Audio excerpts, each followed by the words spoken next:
another one of our SABC TNA special business breakfast meetings. And at this very table is where you'll find the ANC's top six. President Jacob Zuma, of course, speaking to Peter up on the stage. His deputy, I can see to my far right there, Cyril Ramaphosa. And you can see Mamobaleka Mbete sitting here, the national chair.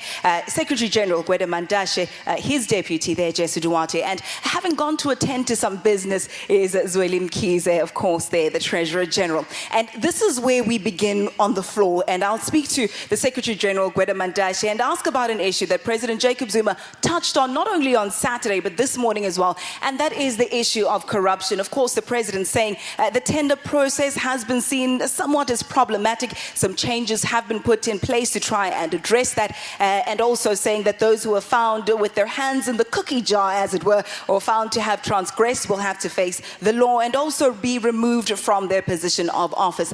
Now, Secretary General, I want to ask from you how serious this commitment is. We've seen in the past that somewhat those who've been found guilty of transgression will be asked to perhaps make a short apology, give a fine or two, but will be chuffed somewhere, either in Parliament or in other positions, and won't be asked to completely vacate their positions as public servants. How serious is the ANC when it comes to the issue of corruption? All right, Ayanda, just before you answer, Secretary General, there is someone who wants to add to that question, Sam Nape, so that he can answer both questions at the same time. Sam is on table 6. Sam, just ask your question very quickly so that we can get Secretary General to answer both, because they're related and I don't want you to get left behind.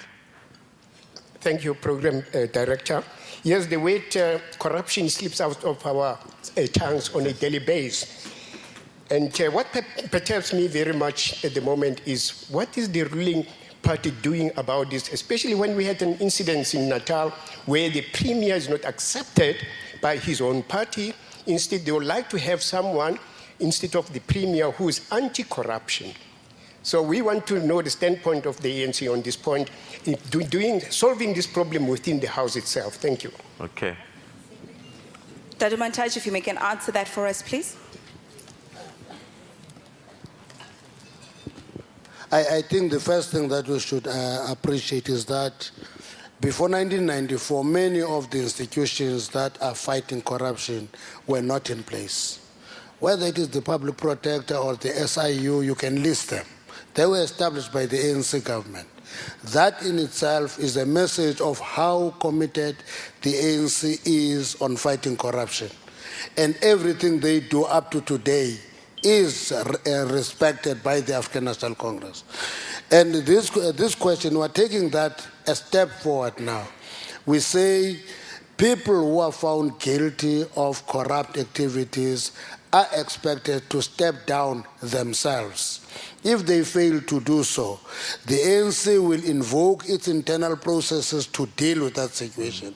That is a serious commitment. You must remember that in Mangaung, we took a resolution to that direction, including the establishment of the Integrity Commission by the ANC. All that is pulling together all interventions that are quite serious in terms of fighting corruption. So we're not going to be having enemies when it comes to corruption. This thing of people not being taken off altogether, I think that is being economical with fact. Look at a number of people who have totally left government without being found guilty by the court, many of them purely on the recommendation of the public protector reports, and they go out and leave government altogether, many of them. There will be exceptions of those who resist that, but we pursue those actions that, listen, you have been found guilty of a serious offense, step aside. I think I don't want to join the debate on conspiracy about the Premier of KZN. We have confirmed Senzo Mchunu as the Premier of KZN, as the ANC. Now, who are these people who hate him because he fights corruption? It's a myth, and it's a myth that is mischievous. I don't think we should even entertain, because conspiracy, unfortunately, doesn't need proof. It's like something called a sauce in the media. You can manufacture stories and we all run for cover.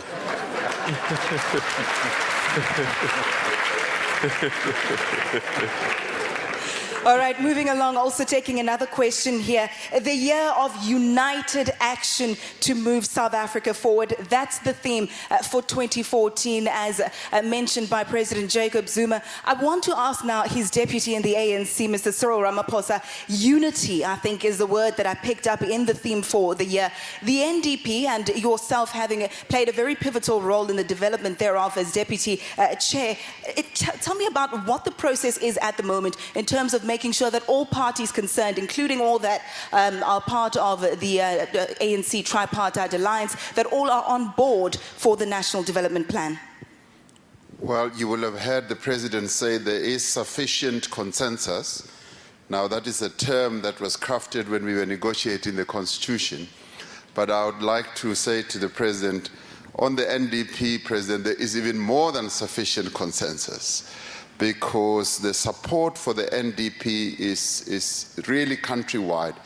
Various institutions, and you name them, right from the youth, business, churches, sporting organizations, the works, support the National Development Plan. And the National Development Plan also informs the vision of our manifesto.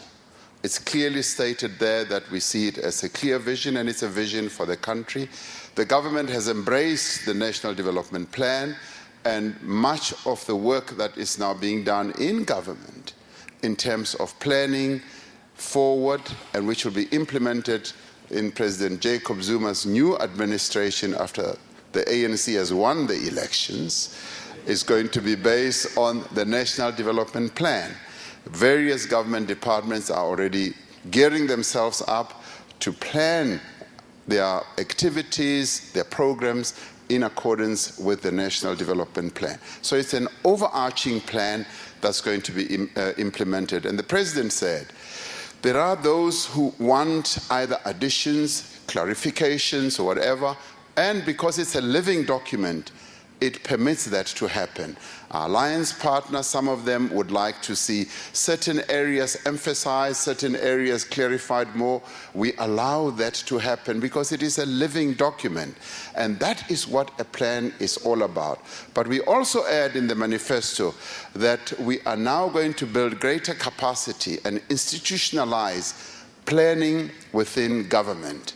And that is a process that is going to put us on a much higher, better plane in terms of implementing what we have set out in the manifesto.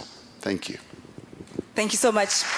And Peter, Mr. Ramaphosa, they're predicting a victory, perhaps looking into his crystal ball or going in with confidence into these elections, saying that, when the ANC wins. So it's over to you. Perhaps we can continue. I know lots of questions are being asked. Mr.